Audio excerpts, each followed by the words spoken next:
Okay, I was just talking about the phone staying charged and my phone died. But anyway, so the place is called Mr. Bono or something, and I think they're a chain and they sell like pastries and coffee. Remember, Colombian coffee is really good. So I was down with, sorry, I was down with stopping and having a quick coffee and a pastry. It was really good. By this time, I get a text finally from the place, and this lady kind of pissed me off because even though her English isn't good, so I'm sure it was probably a language barrier, but she's kind of like, you did it wrong or something. Like, she's putting it on me. And I'm thinking, I'm not stupid. Like, I know how to do a lock. Like, I'm not new to this. So, I hate that I'm in the shadow. Let me see, can I move?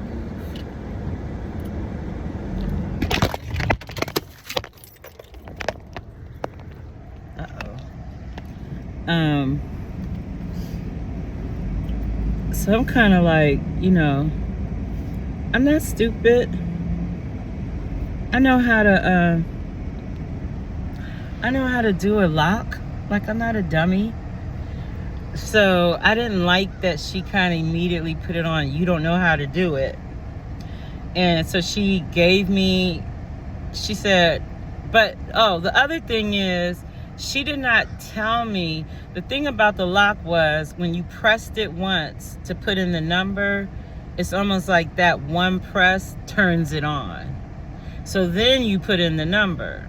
Well, I kept being stuck on, the number was 1955. When I pressed 1, then it like beeped. And then it's like, so now I'm supposed to put in 1955 or do I continue putting 955? How am I supposed to know? She never showed me. The one upstairs, she showed me how to unlock the one to my room, but it was slightly different than the one downstairs. So I was irritated because I was like, you should have shown me how to get back into my room. You should have shown me into the hotel. I'm not supposed to just know how to do it. Well, she had sent the code through WhatsApp. She gave it to me in the room when she checked me in. She had also sent it through WhatsApp. So I go look at WhatsApp just to make sure I'm doing the right code. And I remember it also said no hot water. And I'm like, what? Y'all could have told me that. There's no hot water? But turns out they did have hot water. When I took my shower, they did have hot water. But anyway, so I go back. She sent a video to show me how to put the number in. Well, of course, I couldn't get the video to open. So I just go back, like, by now, hopefully it's reset and it's not like locking me out. And it's gotta be fairly simple. She's confirming that I have the right code. So I'm just going to try this again. I get to the door and there's a young guy at the desk in the entryway. So he lets me in, thank God. He gives me, I guess, like the master code. He's like, just use this code from now on. I'm like, whew, I'm just glad I got in. Knowing I have to get up early in the morning for my trip to the beach. Remember, I said I wanted to go for the tropical beach and so on. I had not gone to the beach on my first trip at all. So I had booked an excursion to an island, and I was leaving at like 7 in the morning. So I went ahead, went to bed, took my shower, water was hot, and just got prepared for the next day. They text me that night to ask me my breakfast. Do I want waffles or this or that or the third? They had like 4 choices. And I thought that was, and what time? And I also thought that was kind of odd. Like, you checked me in. That would have been a good time to ask me my breakfast choice. You're asking me, like, it literally was like 10 o'clock at night. What if I didn't get this text? What if I was asleep? I mean, again, I booked the room because it had breakfast, and I definitely don't want to miss it. You know, I book rooms with breakfast, one, just because of financially, you could just as soon book a room for the same amount and no breakfast. So why not get a free breakfast? Then you don't have to worry about it. You're fed in your hotel, and you could just get started with your day. So I'm big on, I will always book a hotel with the breakfast. At the very least, you'll get some fruit and a coffee, you know. So I told her what I wanted and what time. Their earliest time for breakfast was 7, and I had to meet the people at 7:30. So thankfully, I Googled, you know, I looked at the map. I saw it said it was an 8-minute walk to the meeting point. So I was like, I'm good.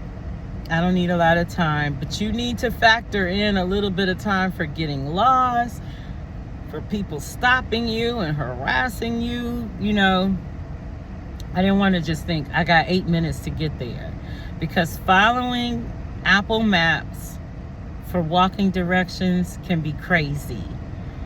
It never lets you know exactly where you are. You have to walk a little bit for it to reset and show you where you are on the map. By that time, you've walked in the wrong direction for an entire block. Now you have to double back. When you double back, it takes a minute to reset. Just remember that. You know, these little things are real issues when you're traveling. It's also an issue locating your spot when you order an Uber. So you'll order an Uber and it'll say pickup spot. You don't know where the hell that is. These cities don't have street signs everywhere. So you're like, it's on Calle de Ocho, but where is that? Like, where am I? Where am I supposed to meet this guy? What I normally do is order the Uber, and then I'll message or call the driver and say, I am at blah, blah, blah. Like, I'll stand in front of a hotel and say, I'm at such and such. So that's my workaround. So they brought the breakfast in the morning. Ironically, I was locked in my room. The lock on the door wasn't working right. I was locked in my room, which delayed me. The minutes were counting, right? They're bringing breakfast at 7. I have to be at the meeting spot at 7:30. I don't want to be late. Now they're bringing the breakfast and I can't open the door. So we went back and forth with that. They're on the other side of the door at my breakfast. I'm trying to open the lock. They eventually put the key to the lock under the door and I got it open.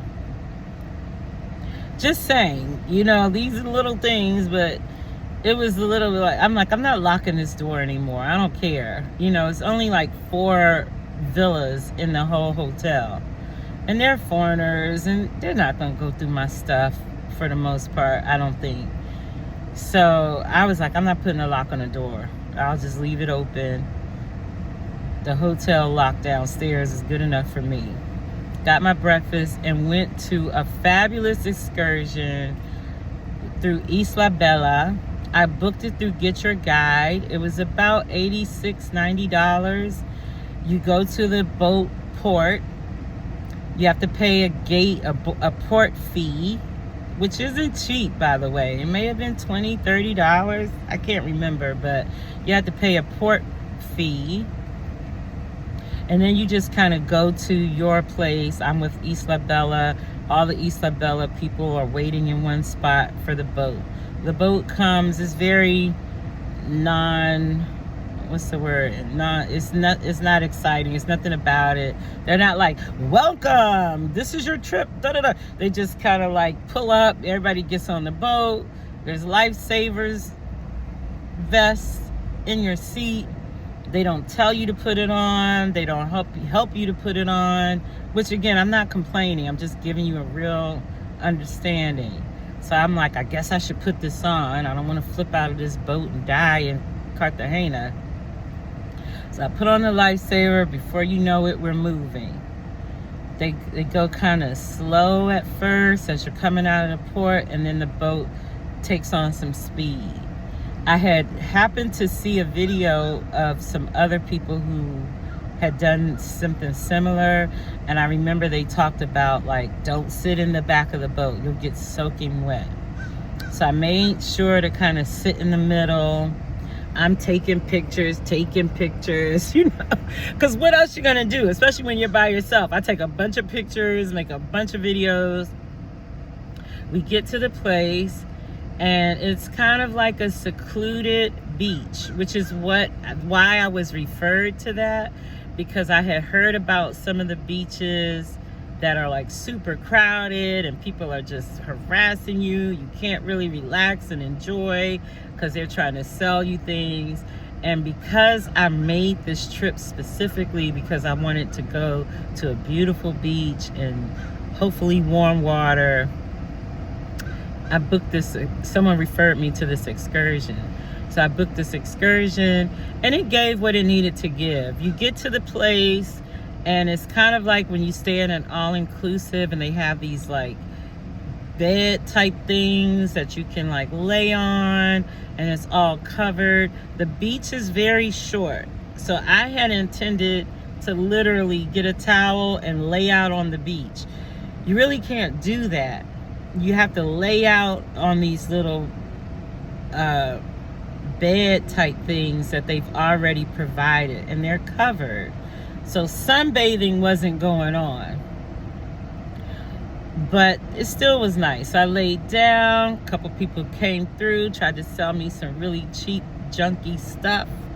I told them no, where you from? They talked to me a little bit. That was a little annoying, but it really was minimal. But again, I don't want to talk to you. We're leaving here at 3. We just got here at like 10. So I want to maximize my beach enjoyment without having to talk to some guy. Oh, I'm from this island. My whole family's from here. I don't give a shit, you know, to be honest. It's not to be mean, but I'm not here trying to just chat it up with the necklace seller. I'm here to enjoy your country, the beach, the water. Part of what they did was give you a drink when you get there. I didn't even taste alcohol, but they said a cocktail. So I took the drink, it was free, I drank it. And then they give you lunch, right? They also told me, oh, by the way, my trip it said it was in Spanish. So there's no one who's officially talking to you in English and giving you directions, right? You're at the mercy of a bilingual person kind of telling you what they said or figuring it out. So they made an announcement when we got to the beach, and they said a few things like, you can go snorkeling if you want to, you need to meet at this time, blah blah blah. They offered massages on the beach. I declined that, and I went just got in the water. No one offered to take a picture, which normally people do, but no one offered to take a picture. So I never ended up, I set my camera up and took a couple of shots on the timer. I don't care. I don't like when people offer to take a picture, really, because usually it looks crazy. And then I'm irritated, you know, because I wasted my time with them. Because I don't like to interact with people too much. Because people tend to I usually draw people to me, and they want to talk to me. Next thing you know, they're telling me their whole life story. It's too much. So I prefer to just kind of be in my own world. The AirPods are great for that because I'll have them on and kind of let you know I'm listening to music. Every time I have to talk to you, I have to pull the AirPod out. Excuse me. To me, that gives enough of a, oh, she's just doing her thing. And I did. I had a great time. And one thing I'll mention, I met some Mexicans in the water. They were so cool. Mexicans are always cool. And also, I met some people from El Salvador. But the thing that stood out to me is when I got in that water, I don't usually get in a beach and float. But I think it was something about that water, and I've tried to look it up since I got back. Like, it's something about, like, I've heard about the Dead Sea, like certain water is saltier and so you float easier. I don't know, but for some odd reason, when I got into that water, it's like my body just almost automatically went back into floating. And I was just laying in that water. I didn't have to put any effort into floating. It was just like, whoop, and I was floating. And I'm floating in the water, and it just felt heavenly. So that was great. That is what I came for. I got what I came for. The water wasn't bathwater warm, 1.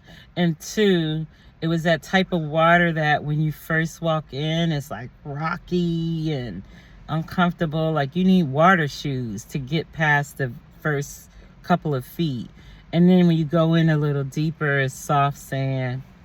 So that was a bummer, because you couldn't like stand there like to take a picture.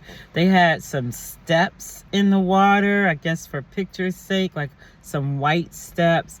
And they also had like a swing that was for pictures. And there was another resort directly next to ours. And they had like this big wooden sun type thing that you could sit in the middle of. It was a circle made of wood. And it looked like a sun. And you could like sit in that and take a picture with the sea behind you.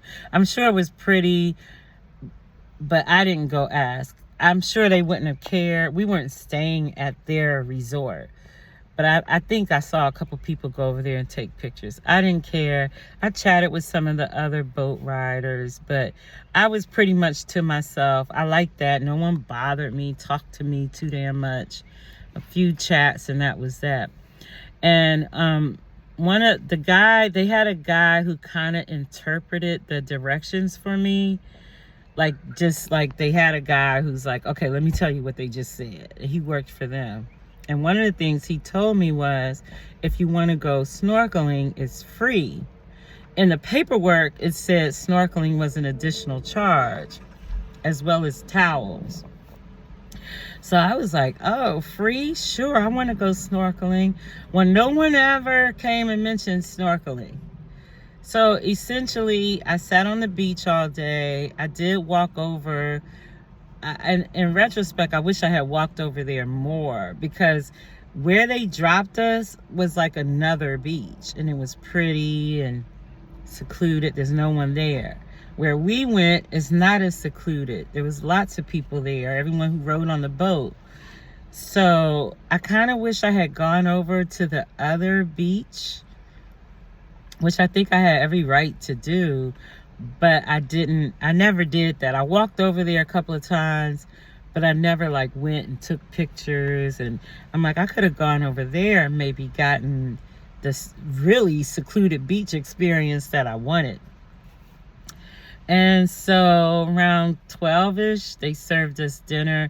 They told me, like, you can run a tab when I got there, like, give them your card. I don't need a tab. I don't need more drinks. I'm not going to eat a lot. I'm going to eat the free lunch that y'all gave me, which was delicious.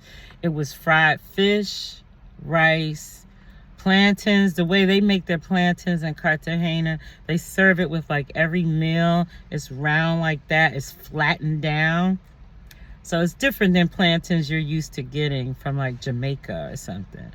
It's like pounded down into a circle, and they fry that circle. It's almost like eating a little piece of bread with your food. It's kind of tough. Doesn't have a lot of taste. But you kind of want that starch, I guess, with your food. So we had the rice. It was delicious. It was good. The drink, they gave me some kind of drink that was delicious. By the time we ate our food, it was almost time to go. Unfortunately, I made the mistake of calling a friend. I texted a friend, and then I hadn't talked to her in a long time. So she called me like, girl, what's going on? And then we ended up talking for a while. And then it was like, it's time to go. I'm like, why am I talking to her now of all times? So I could have been in the water. So they come down. They're kind of like, it's time to go. And it was like 2. So they say it's till 3, but I guess you got to leave at 2. So we left. We got on the boat. A couple funny things happened on the boat. I can't understand why, but they said that the water was choppy. And so they were going to go a different direction. Again, they say it in Spanish, and then someone kind of interpreted it for me. And so we ended up felt like we were on that boat for a longer time. We were on that boat for at least an hour. We had like some kind of detour. And in the detour, we ended up in this water that looked like this water. I don't know if you can see my water. That's the Potomac River over there. Potomac River is brown. Ain't never been blue, never been clear. I've lived in this city most of my life, and I've never seen the Potomac River looking anything but murky brown. And I was shocked to see, like, as we got to this one area where we were kind of moving slow, almost like we were waiting, and the water was brown. I was shocked by that, because the rest of the water was blue and pretty, and I took videos of the water with my camera like this way. So we get back, and I honestly don't remember what I did that night. I think I just kind of hung out. Oh yeah, I was like, I haven't been to Getsemani yet. And Getsemani is where you see all the murals and all the beautiful things, and I definitely wanted to see it again and take pictures, mainly because my first trip that I went on, even though I took plenty of pictures, I looked a mess. And the reason I looked a mess is I was going to get my hair done the day before the trip, and I sat in that salon for hours just for them to tell me they didn't have anyone that could do my hair. So I went there like, oh God, I'm gonna have to do my own hair, which isn't the end of the world, but I'm not gonna be looking like picture ready.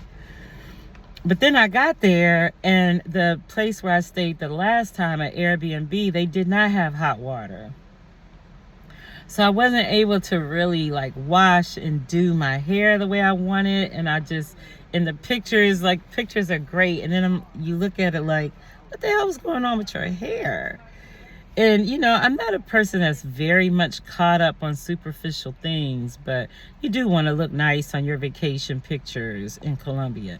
And of all places to have a bad hair week, because I stayed there an entire week, is Colombia, where it's like murals and pictures and colors, and like it's a place to take pictures.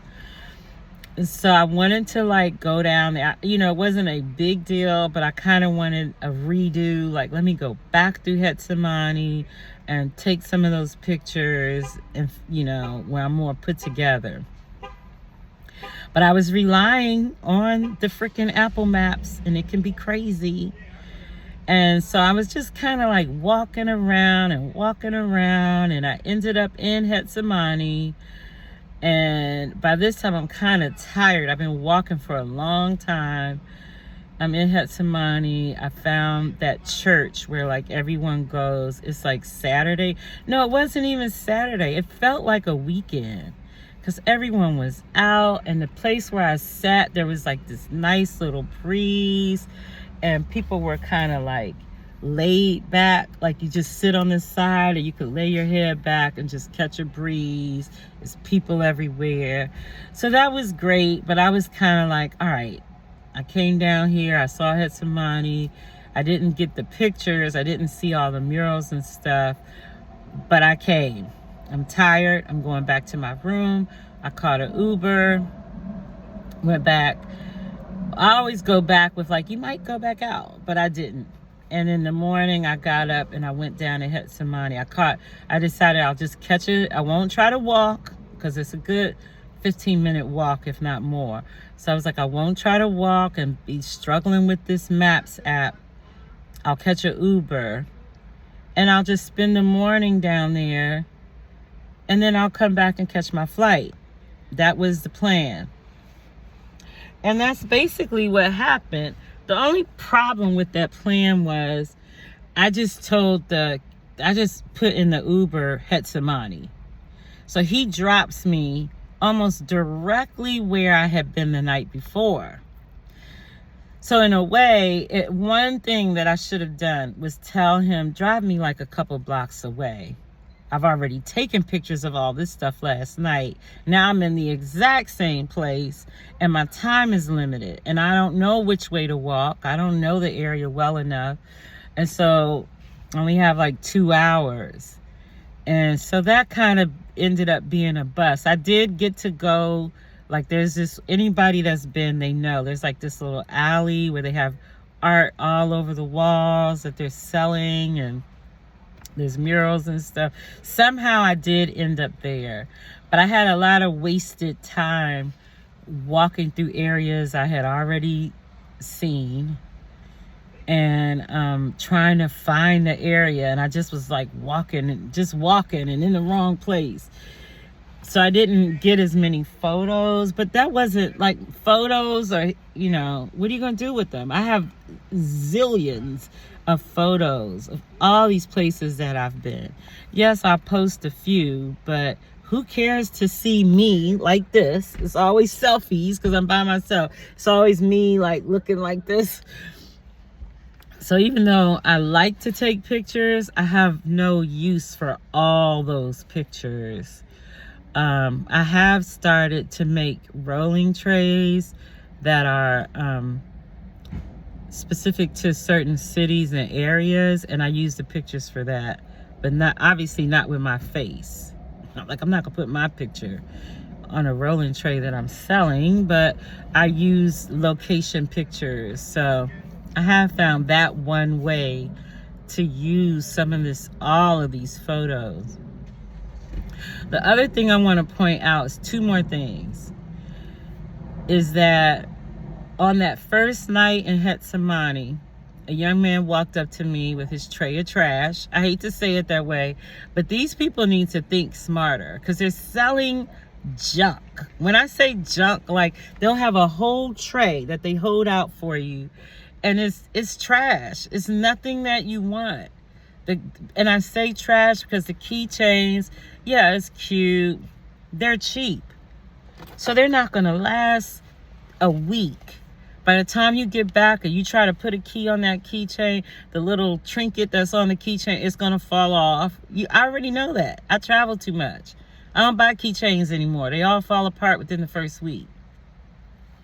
And I don't want to buy for other people cheap stuff. You know, you're better off going in a grocery store and buying like a candy bar from there or something, you know. So I wish that these guys who are making a living this way would think smarter. I bought a bag. Do I have it in the car? No. The only other thing I bought there was these little Colombia like tote bags. I like to buy bags now, mainly because where I live, you can't shop. They don't give you bags at the grocery store. So it's nice to have some bags always ready to throw your groceries in. And I like to get them for my travels. That's my new thing. So that guy who sold me the bags, he was selling them 1 for like $3, 2 for $5. I bought 2. And I wanted to buy more. I never could find him again. But when he was selling me the bag, I didn't want it at first. So I was trying to say to him, I don't want the bag, but I'd love a picture of you, which he let me take. But I was trying to say to him, instead of paying you $3 for a bag, I'll pay you a couple dollars just to take your picture. And I'm trying to tell him, like, that's the hustle, man. Charge these people to take a picture of an authentic elder Colombian selling his stuff, you know. He was like, sure, take the picture. I took the picture and he still started trying to sell me the bags, which I ended up buying.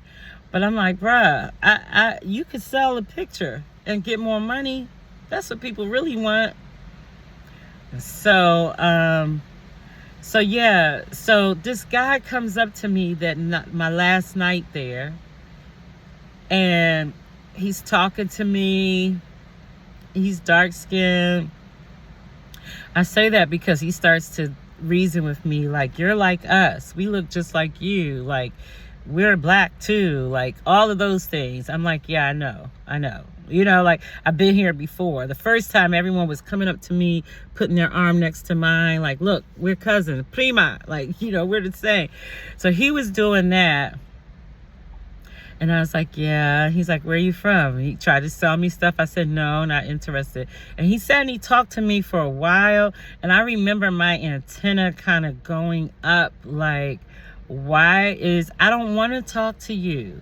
Just because I'm a foreigner in your town does not mean I'm obligated to have a 15-minute conversation with you about how you live.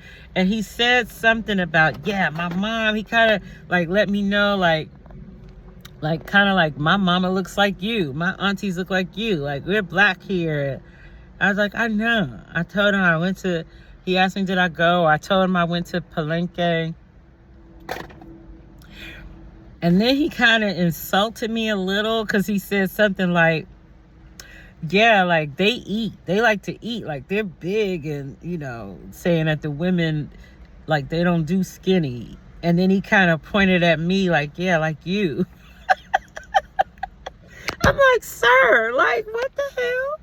Like, oh my gosh, I'm coming off like a thickum, I'm not used to that because most of my life I've been pretty small. Yes, I've gained weight in my later years, but anyway, point was, he was talking to me for a while, and I just remember feeling slightly uncomfortable, like, is this some kind of setup? Because I didn't feel like talking to him. And I was just trying to be friendly, not be mean, but like, you're doing too much. It's dark. There's lots of people around. So I didn't feel unsafe. But I do remember kind of feeling like, why is he chatting me up so much? And at some point, another guy that I think he was, working with he kind of walked past and gave him like a head nod. And then the guy was like, all right, let me go. Nice meeting you or whatever. And he left. The guy was young. He's probably like 20. Well, I bring this up because on my last day in Colombia, and this is really the main point that I want to bring out. On my last day, as I'm packing up my bags and stuff and about to call my Uber, I always am like listening or watching something, like 100% of the time. So I guess YouTube, maybe because I had put in some things about Colombia, all of a sudden I get a rash of videos. There's a YouTuber called Obi Land, and he focuses on Colombia and robberies and setups in Colombia. So here I am on my last day. I feel rather safe. I still got to catch an Uber to the airport, but I'm feeling like I successfully got through this trip. Nothing happened to me. And I'm finding out all the things that could have happened. I'm finding out about scopolamine. And I pride myself on doing a decent amount of research before I visit a place, especially because I'm a solo traveler. But I'm a very experienced traveler and solo traveler. I have not had any negative experiences. And I have traveled solo to Africa, to Europe, Paris, London, Madrid, Iceland, Cairo, lots of places. I'm sure, El Salvador, like I said, Guatemala, lots of places.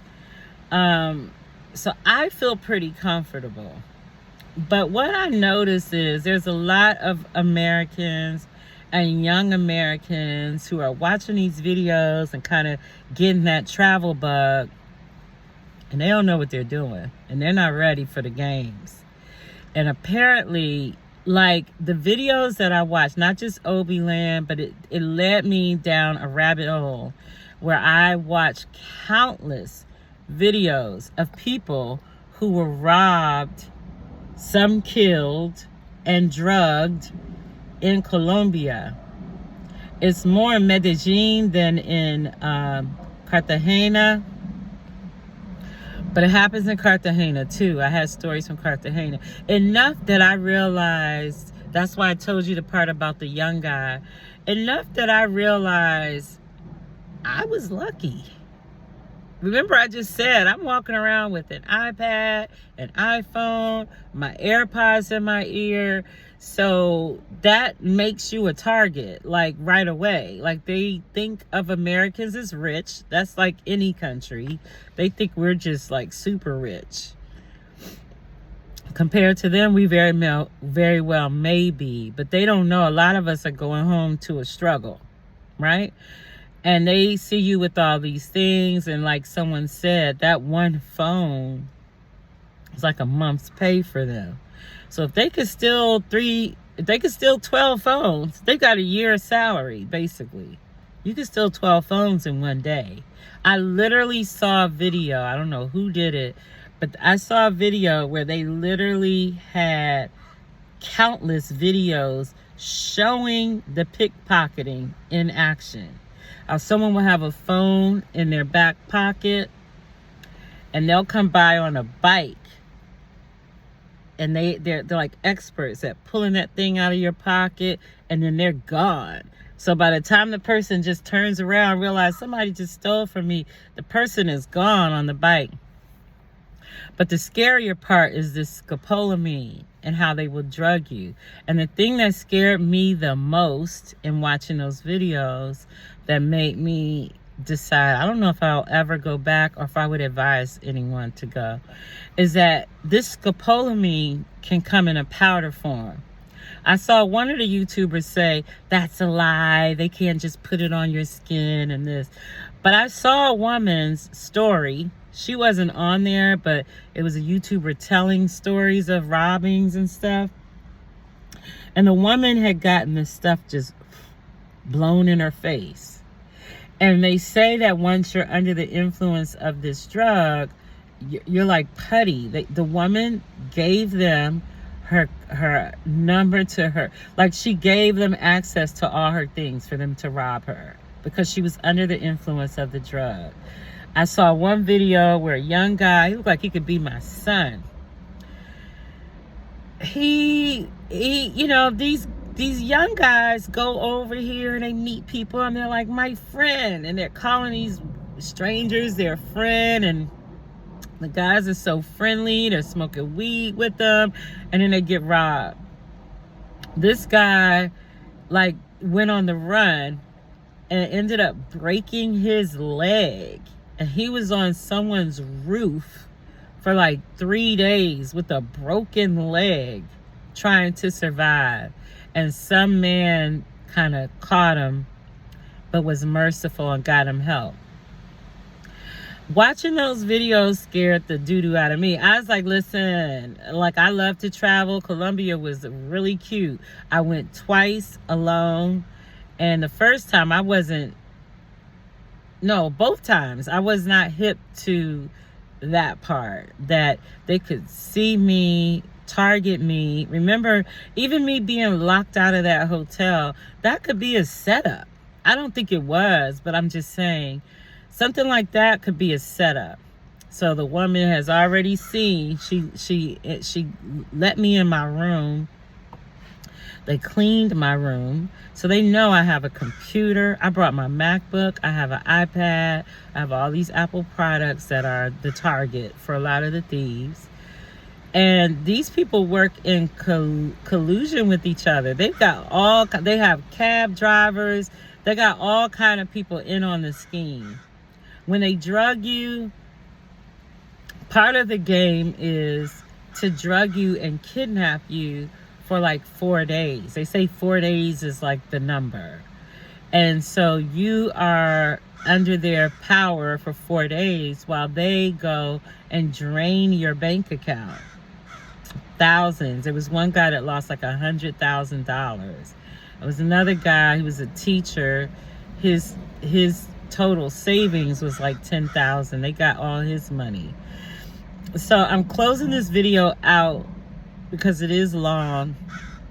And I also wanted to give you the second half of my birthday trip when I drove to Florida, but I'll put that in a different video. But I'm closing this out to say, as much as I loved Colombia, as beautiful as it was, as black as it was, I love the blackness. I think that you are playing Russian roulette with your life going there, especially going alone.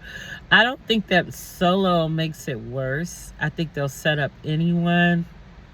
But if you are not a very experienced traveler and really hip to the game, and if you're going over there and you don't speak the language, and again, everyone knows that a lot of people go there with the passport bros and all that. They're going there for sex.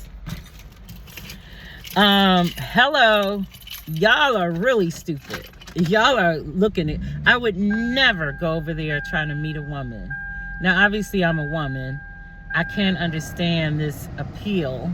I can't understand men needing a Colombian woman so bad that they're catching a flight and paying money to have sex with these women. Like, I don't get it, but I'm not a man, so maybe I'm not meant to get it. Because I've never gotten it. I've always been like, ew, why would you? Who wants paid sex? Number one. And you gonna go to another country just to get some sex? Like, isn't that weird? But the more I watch, the more I realize, oh, for a lot of men, these women are just beautiful. And I, as a woman, I get that. Like, I think Puerto Rican men are beautiful. I'm still not going over there having sex with them, but I get where you're just like, oh my God, these women are chef's kiss. They're beautiful. Going to pay for sex, I still don't understand it. And most of the setups that I heard about came from a Tinder. Like, hello, people, what are you doing? But I'm older than them. But I don't get on Tinder in my own country. These people go to another country, don't speak the language. If you want to really mix and blend in Colombia, learn the language. Learn enough. Aprende el idioma. La idioma. You know, my Spanish is la, el, I don't know, but learn the language. You can't just be there, people talking over your head. Like, come on. I cannot believe how stupid people are being. So, I am ending this with saying, if you are planning to go to Colombia, solo or with a group, you better do your research. You better be super, super careful. You know, don't come flashy. That's what a lot of people say. Like, I had on this jewelry. I had on my silver jewelry, a ring. I don't think that this is flashy. And I had on a necklace, which I don't have on now. It's a really big necklace, though. It's silver plated. It's not like it's like a big piece of silver. But in retrospect, I was like, yeah, I was given, I had on some big earrings. I said, I'm sure I was given rich American too. And I was safe, and God always covers me. All my trips I've been safe. Even if I were, like, again, even with that guy talking to me and his friend, that could have been a whole let's take her phone setup. He's talking to me. I have a phone. I'm not stupid, so I got a real grip on it while he's in my face, or I put it away somewhere. But they could have been plotting on me. Maybe he looked at me and saw his mama, like he said, and was like, I can't rob this lady. She look like my mama. And I can blend in Colombia. Like, he was talking about my hair, like, oh, we do our hair like this, da, da, da. I can blend over there way more than like a white American. But I'm just saying to the people, makes sense. I don't know if I'll go back. I really enjoyed it. Thank God I got 2 visits in. The prices have started to go up already. So part of my appeal with the country is when I can go and like spend $50 and buy all kinds of stuff. Like, I love that. I love going somewhere where things are still super cheap, because you can't find that often. But honestly, with the dangers, oh, and the other thing I'll end on saying is, a lot of those young men, it's mostly men, who had stories of being robbed, drugged, and kidnapped, they stayed there or they came right back. They love it. They love it that much, you know. But for me, I don't want a bad story. I've been traveling for years, basically all my life. But the solo travel and the travel vlogging, I've been doing about 5 or 6 years. And I've had nothing but good experiences. And I'm not trying to change that. So to me, it's just like you're just pushing the devil. Eventually it's gonna happen. I've just got finished, which made me come do the video, just got finished watching a guy who got robbed twice. Like, they come right back. They love it there. I don't know if it's the women, because again, I can't relate to that part. I'm a hetero woman. I'm not going over there to meet men or have sex. But they keep coming back. And to me, it's one of those things, not if, but when. You know, it's gonna happen to you. You're a walking target as a foreigner with your iPhones. And again, if you're walking around, you're like this, you're taking pictures, like you're not focused, you're not looking at who's around and who's watching you. You're watching the scene, someone's watching you. So that's just my PSA. I would say, think twice. If you do go, like again, I made sure this time that I stayed, last time I stayed in an area that's considered a bad area. And I walked around, I was by myself. I walked around, I went through the neighborhood, had my phone with me, probably had my iPad in my backpack. Nothing happened. But I blend in too. I blend in, because remember, the people look like me. So I kind of blend in, but they know I'm not from there. Just the way I'm dressed and how I look. But I don't think it's worth the risk, and I love it there. So it is worth it to go, but you just might be that one. I don't want to take that chance. I'll come back and do the second video about the second part of my birthday trip, because I took a chance and decided I'm going to see if I can drive to Florida. I go to Florida 3 or 4 times a year. I've never driven. So this time I did, and it was great. But I'll talk about that in another video. Bye.